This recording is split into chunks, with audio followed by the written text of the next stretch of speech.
hermanos. En el Ministerio para la Nación estamos muy contentos de saludarles y queremos enviarles un fuerte abrazo al Seminario Río Amazonas. Estamos muy contentos de poder estar con ustedes y nuevamente agradecidos con Dios porque tenemos la oportunidad de, aunque sea en línea, podernos estar viendo y poder aprender de la palabra de Dios. Les invito a que oremos, vamos a inclinar nuestros rostros. Padre Santo que estás en los cielos, muchas gracias por tu fidelidad, muchas gracias también porque permite, Señor, que por medio de este medio podemos comunicarnos con hermanos de Río Amazonas. Gracias, Padre, porque estamos conscientes y estamos confiando en que, Padre, tú les has guardado también y les has sostenido. Señor, ahora que vamos a abrir tu palabra, rogamos, Señor, que nos dé sabiduría y nos dé entendimiento. Ponemos en tus manos este tiempo, en el nombre de Cristo Jesús. Amén. Bueno, mis hermanos, vamos a comenzar. Iniciaremos la segunda parte a manos de nuestro hermano David de Ita, que nuevamente nos vuelve a compartir. Empecemos. ¿Qué tal? Bienvenidos nuevamente. Vamos a continuar hablando de lo que es el discipulado bíblico. Anteriormente vimos que el discipulado es un proceso en el cual estamos caminando conforme Jesús caminó. Estamos andando en los pasos de Jesús y el discipulado es apoyar a otras personas para que caminen como Jesús caminó. A la vez que nosotros vamos siendo edificados mientras edificamos y bendecimos a otros. El discipulado es un proceso constante, un proceso de toda la vida que tiene que ver con una relación, con tiempo, con interacción, con invertir nuestra vida en otros para que vayan creciendo a imagen de Cristo. Ahora, el discipulado vive un mensaje continuo, el mensaje del Evangelio. Vamos a ver en esta sesión en qué consiste este mensaje. El discipulado lleva este mensaje que es el Evangelio, es la base. De este Evangelio se desprende todo, del único Evangelio que hay, que es el Evangelio de Jesucristo. El Evangelio es lo que nos permite ser discípulos de Jesús. Es el primer paso. Cuando nosotros creemos en Cristo Jesús para salvación, entramos a este proceso de discipulado y el Evangelio es lo siguiente. Se resume en Romanos 1, 16 al 17, que dice de esta manera: porque no me avergüenzo del Evangelio, porque es poder de Dios para salvación a todo aquel que cree, al judío primeramente y también al griego, porque en el Evangelio la justicia de Dios se revela por fe y para fe, como está escrito, mas el justo por la fe vivirá.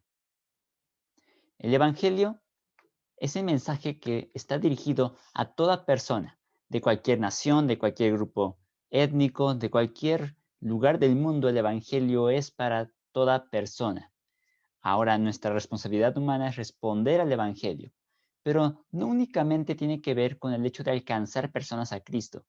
Solemos relacionar el Evangelio con el evangelismo, que sí es parte del evangelismo, pero el Evangelio no es únicamente para no creyentes. El Evangelio es para no creyentes y para creyentes. ¿A qué nos referimos?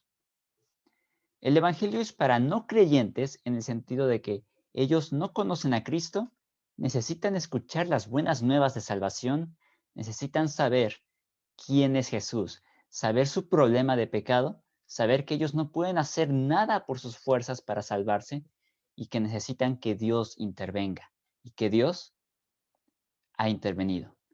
Que Cristo Jesús, Dios hecho hombre, vino a la tierra para morir por nuestros pecados, limpiarnos de nuestra maldad y hacernos hijos de Dios. Ese es el evangelismo, el hecho de presentar a otros el mensaje del evangelio, llevándoles a que ellos se rindan ante Dios, que le pidan a Jesús que los haga hijos de Dios. Y esto se logra por la gracia de Dios.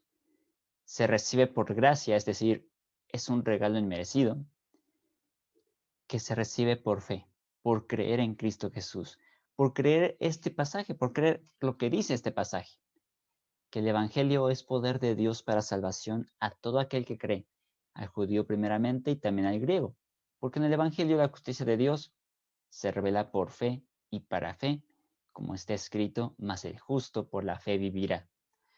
Ahora, el Evangelio para eso sirve a los no creyentes, para entrar al Evangelio, para ser hijos de Dios. ¿En qué sentido el Evangelio es para los creyentes? En recordarnos día a día que antes estábamos perdidos, que antes estábamos sin Cristo y que ahora hemos llegado a Cristo Jesús por su gracia y que en esa fe nos vamos a mover para agradar a Dios. El Evangelio nos recuerda nuestro propósito de vida, que es darle gloria a Dios. Resumiendo el mensaje que nos da el Evangelio es que tenemos vida en Jesús. Eso lo debemos recordar cada día los creyentes. Tenemos vida en Jesús. Fuera de Él no hay nada. Aún siendo creyentes, si queremos perseguir satisfacción o plenitud fuera de Cristo, no lo lograremos. Y el discipulado nos ayuda a entender y a vivir esta parte, este enunciado de que tenemos vida en Jesús. Que mis emociones, que mis carencias, mis circunstancias no van a determinar mi vida en Jesús. No van a determinar mi gozo, no van a determinar mi fe, sino que mi vida está puesta en Jesús. Para eso nos ayuda el Evangelio, a recordar que nuestra vida está en Jesús. Nos ayuda también a recordar que nuestro pecado ha sido perdonado. Muchas veces batallamos con pecados, batallamos con tentaciones, batallamos con hábitos pecaminosos, hábitos malos, acciones que no son gratas ante Dios. O también presentamos falta de crecimiento y esto nos puede llevar a frustrarnos o también autocondenarnos. La Biblia no nos llama a frustrarnos, no nos llama a autocondenarnos. ¿Por qué? Porque cuando nos frustramos y permanecemos ahí, y cuando nos sentimos mal y nos autocondenamos y también permanecemos ahí, solemos desviar la mirada de Dios, la mirada del objetivo que es llegar a ser como Cristo Jesús. Cuando el Evangelio nos recuerda que nuestro pecado ha sido perdonado, nosotros podemos llevar ese pecado, esa acción, ese hábito ante Dios, decírselo, eso significa confesarlo, el hecho de declarárselo a Dios y seguir adelante, arrepentirnos, cambiar de dirección, cambiar hacia el camino correcto, retomar la senda de Jesús. Para eso necesitamos el Evangelio, recordar que nuestro pecado ha sido perdonado y que podemos caminar en fe en Jesús. Y el último punto que nos recuerda el Evangelio es que vivimos por fe para agradar a Dios. No es que yo voy a fijar mi vista en mí mismo o que voy a procurar satisfacerme a mí mismo o que mi nombre sea recordado por siempre. No es lo que yo estoy persiguiendo. En Cristo Jesús vivimos por fe para agradar a Dios. Vivimos con la perspectiva de Dios, adoptando su perspectiva en cada área de nuestra vida, viendo, sintiendo, actuando, pensando como Jesús. De esta manera, dejaremos el orgullo, dejaremos la soberbia, dejaremos la autosuficiencia porque estaremos volteando a Jesús. Y el discipulado nos recuerda estos puntos del Evangelio para vivir cada vez más semejantes a Cristo Jesús. ¿Y qué respuesta debemos de esperar en el discipulado? Bueno, estas respuestas están en relación a la persona de Jesús. A Jesús en el proceso de discipulado en la Biblia se le llama Señor. A Jesús se le llama amo, a Jesús se le llama maestro. ¿Qué resultado esperamos? Como Señor, esperamos obedecerle incondicionalmente, es decir, seguirle sin condición alguna. Es estar dispuestos para hacer lo que nuestro Señor diga. Es nuestra autoridad, es nuestra fuente máxima, nuestro modelo. Por eso le seguiremos sin condición alguna, es decir, que no va a importar si se cumple mi voluntad o se cumple mi deseo o mi anhelo o mi sueño, porque sé quién es Jesús y porque sé quién es mi Señor, que es Jesús, que me ha llamado, que me ha amado y que todo lo que sucede en nuestra vida es para su gloria y para el bienestar de quienes le aman a Dios. Por eso le seguiremos sin condición. Como amo, vamos a servirle desinteresadamente, es decir, yo voy a poner mi vida para Jesús y todo lo que haga será para Él. Lo que haga en el negocio, lo que haga en la escuela, lo que haga en el hogar, lo que haga en la iglesia, todo será para Dios, porque sé que es mi amo y que no importa dónde esté, dónde me mueva, puedo yo ser un estudiante, puedo ser un pastor, puedo ser un predicador, puedo dedicarme al hogar, puedo estar amando a mi esposa, amando a mi novia, amando a mis amigos, de la manera como Jesús ha amado, sometiendo ese amor a Dios, que yo puedo estar estudiando diferentes áreas, cualquier carrera, cualquier oficio, dedicarme a cualquier ocupación que sea lícita delante de Dios, y todo eso será para el Señor. Le serviré sin esperar algo a cambio. Le seguiré, le serviré de manera tal que cuando otros vean mi trabajo puedan darle gloria a Dios y decir, tal persona refleja lo que cree, tal persona representa a un Dios excelente porque hace las cosas con excelencia, tal persona se ve que ama a Dios porque todo lo que hace le da gracias a Él y lo hace bien. Le serviremos sin esperar nada a cambio. Que los elogios que podamos recibir sean una puerta para el testimonio, una puerta para que otros conozcan y escuchen quién es Jesús. Y como maestro, hay que imitarle sin avergonzarnos. Un maestro modela, un maestro es un ejemplo, un maestro instruye, dice y enseña cómo hacer las cosas. A Jesús hay que imitarle sin avergonzarnos, amar como Él amó, ser firmes como Él fue firme, hablar la verdad como Él habló, ser compasivos como Él es compasivo. Hay que imitarle en todo sin avergonzarnos de Él. ¿Y qué hizo Jesús? Vamos a explorar en el tiempo que nos queda un poco más respecto a cómo Jesús llevó a cabo el discipulado con los suyos. Bueno, en acciones generales, Jesús lo que hizo fue anunciar primero el Evangelio. Él anunció las buenas nuevas, dijo, el reino de Dios se ha acercado. Está comunicando que antes el reino de Dios estaba distante, pero ahora en su persona, en su presencia, Jesús está trayendo el reino de Dios y lo está instaurando en los corazones de sus seguidores. Él está anunciando el Evangelio, anunciando las buenas nuevas de que ya llegó el Salvador que esperaban, que es Él, que es Jesús. Anunció el Evangelio. Llamó discípulos. Jesús llamó discípulos, es decir, gente que le siguiera. Y convivió con ellos, pasó tiempo con ellos, habló con ellos, comió con ellos. Pasaron 3 años juntos, 3 años conviviendo, invirtiendo su vida en estas personas. También enseñó, corrigió y entrenó. Jesús llevó a cabo un programa intensivo para corregir aquellos conceptos erróneos que tenían sobre la ley, aquellos conceptos erróneos que tenían sobre Dios y enseñarles la verdad. También los entrenó para lo que vendría más adelante. Cuando fueron preparados, cuando estaban listos, Jesús les delegó responsabilidad y los envió para predicar el Evangelio, para hacer las obras que Jesús hizo. Y nos encontramos con el relato en los Evangelios cuando manda a 70 discípulos para predicar el Evangelio y después los prepara para, para que ellos prediquen el Evangelio una vez que Jesús ascienda a los cielos. Ahora veamos el proceso de una manera un poco más particular, un poco más detallada. Jesús, podemos observar que siguió estos 3 actos. Primero hubo una etapa de reconocimiento. Conoció a los que le seguirían y él se dejó conocer también.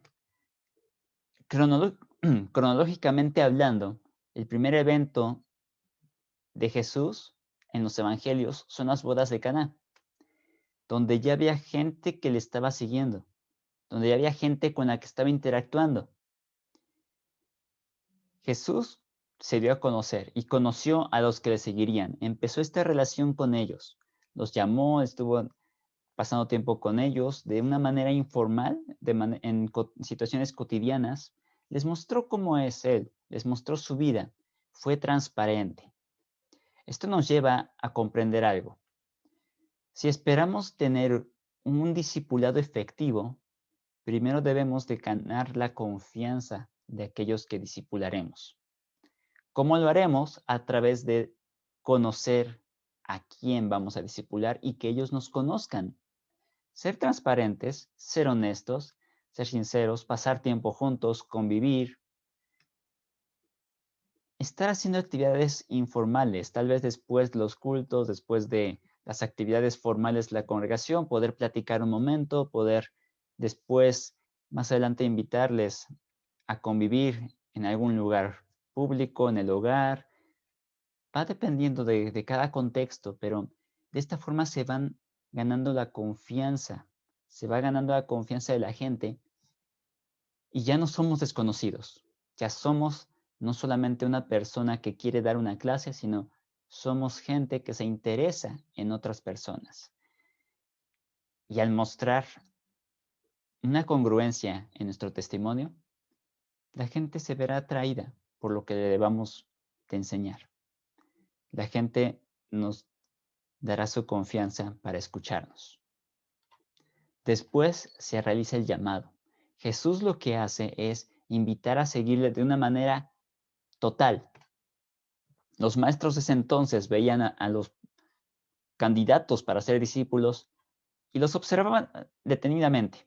Los miraban con mucho cuidado y si consideraban que alguien era digno de seguirle, en el sentido de ser como este maestro, de llegar a ser como él, que tenía el potencial, lo llamaban. Y en ese entonces el niño dejaba todo para seguir a su maestro. Si el maestro veía que el niño no era apto, por más intenciones buenas que tuviera, por más deseos, si el maestro consideraba este niño no va a ser como yo, entonces no lo llamaba, lo desechaba, lo descartaba. De ahí el impacto cuando Jesús mira a todos estos hombres y les dice, vengan, síganme. Jesús, el maestro, llama a seguirles porque Él los ve aptos para ser como Él.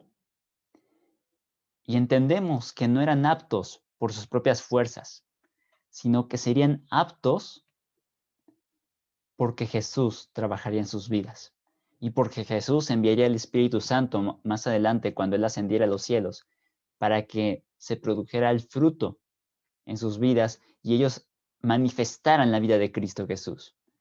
Jesús llamó a seguirles, les llamó a seguirle a Él. Y en este llamado Jesús los enseña, les da las bases principales de la ley, les enseña lo esencial, les da un repaso de lo que ya conocían, pero corrige también la enseñanza errónea. Cuando se va presentando algún pensamiento o alguna circunstancia como una oportunidad para corregir algo respecto al pensamiento que se tenía sobre Dios, Jesús no desaprovecha la oportunidad y lo corrige, pero también orienta. También nos va presentando ante desafíos y les pregunta, ¿qué harían ustedes? ¿Qué dicen ustedes respecto a esto? Y les va instruyendo más respecto a esta fe, respecto a la fe que les ha llamado a tener. Y así también nos va entrenando. Nos dejan los principios de que habrá gente a la cual podemos pasar tiempo con ellos.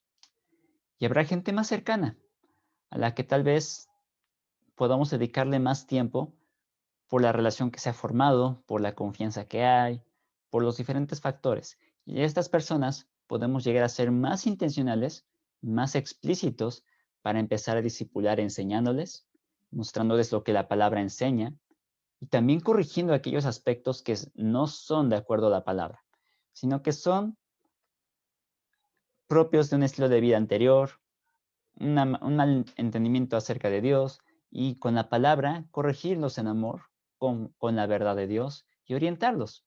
Tal vez esta conducta no es la más adecuada. Ok, ¿qué dice la palabra al respecto? ¿Y qué dice la palabra de cómo cambiar ese hábito? ¿Cómo cambiar esa acción? ¿Cómo confesar un pecado? Entonces, en este llamado, nosotros nos involucramos con la persona enseñándole los mandatos de Jesús, corrigiendo aquellos aspectos que no están de acuerdo a lo que el Señor expresa en su palabra y orientándolos con la enseñanza de la Biblia.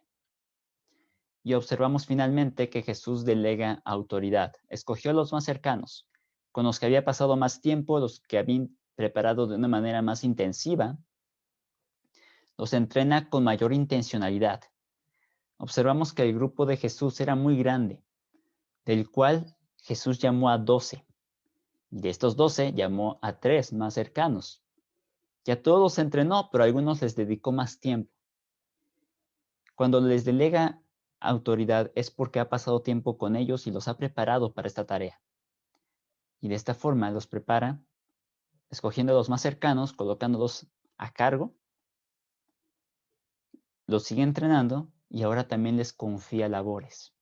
Ya no solamente de que lo observen, sino que ahora ellos vayan y hagan lo que Jesús ha hecho también. Ese es el proceso que Jesús siguió en cuanto a reconocimiento, darse a conocer, en cuanto a llamarlos para enseñarles, instruirlos y delegarles responsabilidad.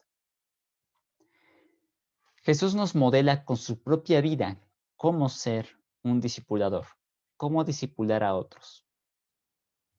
Podemos decir que hay 5 partes en este modelo de Jesús, que es el prediscipulado, muy similar al reconocimiento que hemos observado antes, pero también nos enseña que hay que ser un ejemplo vivo, un maestro promotor, un maestro que alienta y un maestro que delega, para que estos nuevos maestros que ahora van a surgir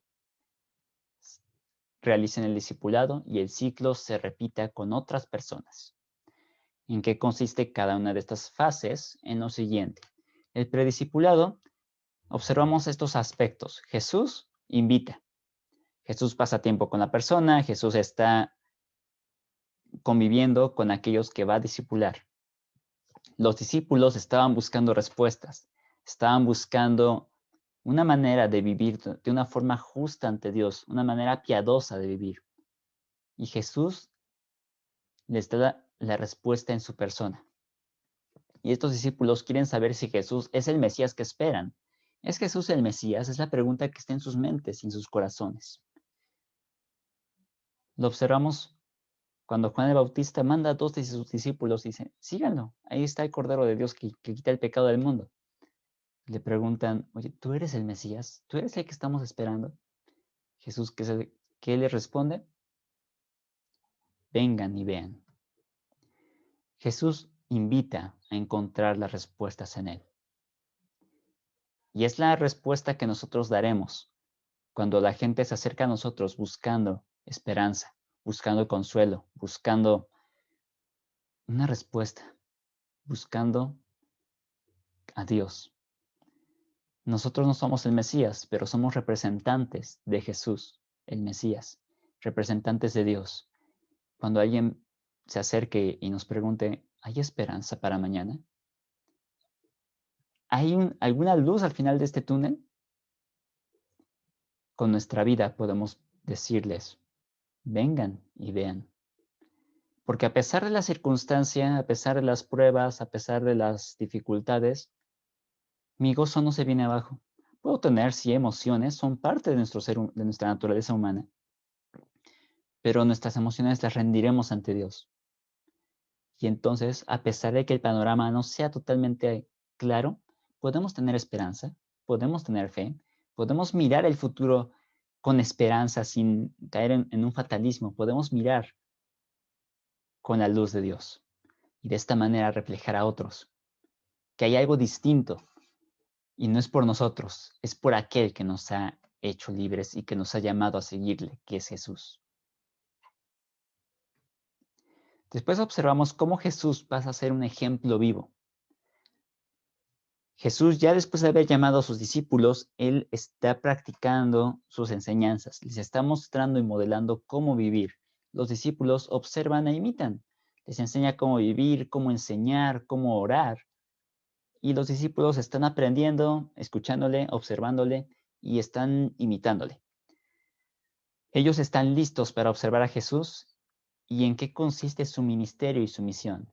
Preguntan, ¿quién es Jesús y cuál es su ministerio y su misión? Su ministerio, presentar a otros el corazón del Padre.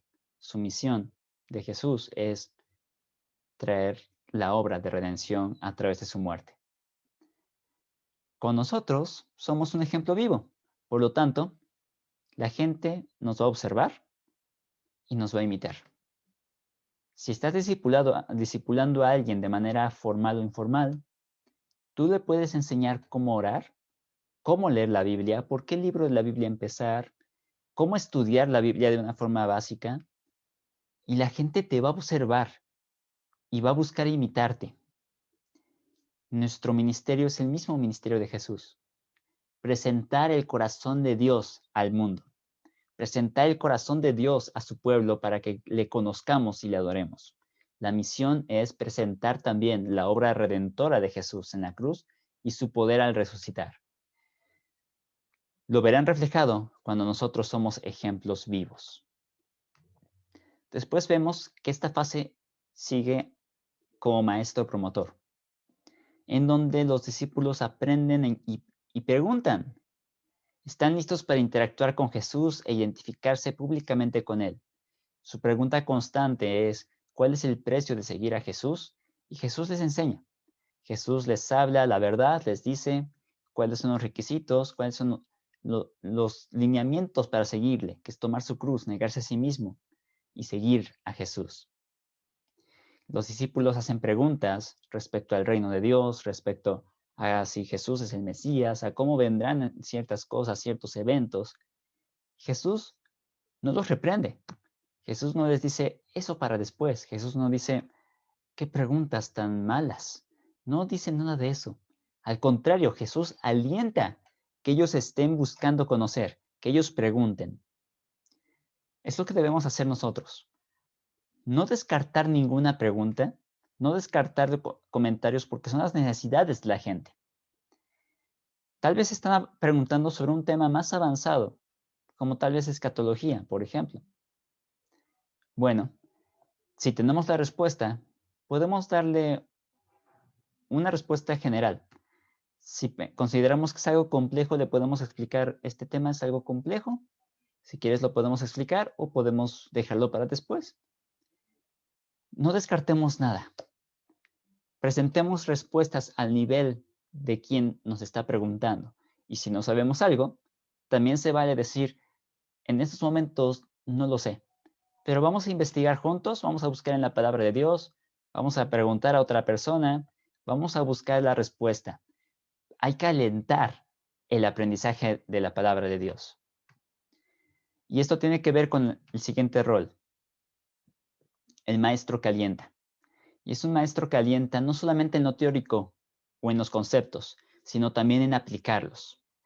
Los discípulos en esta fase salen a ministrar. Jesús considera que están listos para probar la autoridad que Jesús les ha dado.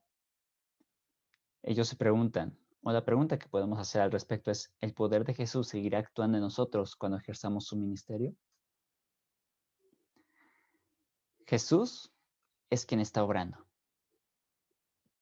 Como maestros, hay que alentar a la acción también. Ya no solamente es, ¿qué aprendiste cómo orar en teoría? Y dejarlo así. Podemos ahora también pedirle a la persona, ¿puedes orar hoy para empezar este tiempo? En algún otro momento informal, oye, te encargo que puedas orar por mí, estoy pasando por esto o por esta acción de gracias. Si estamos enseñando a evangelizar, ya no solamente es ve cómo lo hago, ya no solamente es ayúdame, ahora es comienza tú. Cualquier cosa aquí estoy, yo te ayudo, pero tú hazlo, tú da el paso. Es darles esta autoridad para que ellos en Jesús hagan las cosas que han sido llamados a realizar. Preguntémonos, ¿el poder de Jesús está en nosotros cuando ejercemos el ministerio? Si es así, avancemos con confianza, avancemos con fe, sabiendo que nos vamos a equivocar como personas, que los que discipulamos sí se van a equivocar, pero que Dios está ahí y que Dios nos está enseñando, nos está instruyendo y vamos a ir aprendiendo de todos ellos. Vamos a ir aprendiendo y mejorando. Que un error no te detenga. Que porque tal vez la persona oró demasiado tiempo o se equivocó en las frases, porque no supo dónde estaba tal libro de la Biblia, no lo desalientes. sino busca oportunidades de aprendizaje aún en esos momentos de error, de aparentes equivocaciones, para que ellos puedan recordar que Jesús es un maestro de gracia y que Dios usará su debilidad para mostrar el gran poder de Cristo Jesús. No te desalientes, alienta tu ánimo en Jesús para hacer la obra, para estar firme en Cristo. Y finalmente el maestro que delega. Jesús le entrega la responsabilidad a sus discípulos que ahora llama apóstoles. La palabra como tal significa enviados. Era una persona, el apóstol era una persona, fuera del contexto bíblico, era alguien que era enviado para representar a una nación, un tipo de embajador como lo tenemos hoy en día. Esta persona tenía alguna comisión, alguna responsabilidad, alguna delegación que hacer y representaba a aquel que lo enviaba. Estos apóstoles representaban a Jesús. Estaban listos para asumir la responsabilidad de hacer discípulos. Lo observamos en la Gran Comisión, lo observamos en el libro de Hechos, en 1:8, cuando los llama a ser testigos de Él. Actualmente, Jesús nos llama a cuando estamos preparando una persona, prepararla de tal manera que el día de mañana no necesite de nosotros. Si hemos sido creados para depender de Dios y para estar en dependencia unos con otros, en interdependencia en el sentido de que yo no tengo los mismos dones que otra persona tiene. Yo tengo ciertos dones, cierta forma de ser, cierta personalidad que es útil y que sirve, pero me va a enriquecer convivir con alguien que tiene otros dones, que tiene otra personalidad, que tiene otra manera de ser, y vamos a ser enriquecidos y edificados mutuamente. Entonces, en ese sentido, somos interdependientes, pero dependientes de Cristo. Entonces, tú como discipulador, invierte tu vida en aquellos que Dios ha puesto bajo tu cargo, que Dios te ha confiado su formación. Llegará el momento en el cual dedicarás menos tiempo, tal vez que al inicio, dedicarás menos esfuerzo en el sentido de que tú ya no vas a tener que hacer todo. Y esto nos lleva a aprender a soltar. Delega. Tal vez en un grupo pequeño, tú hospedabas, tú enseñabas, tú compartías alimentos, tú dirigías, tú orabas, tal vez hacías todo al principio.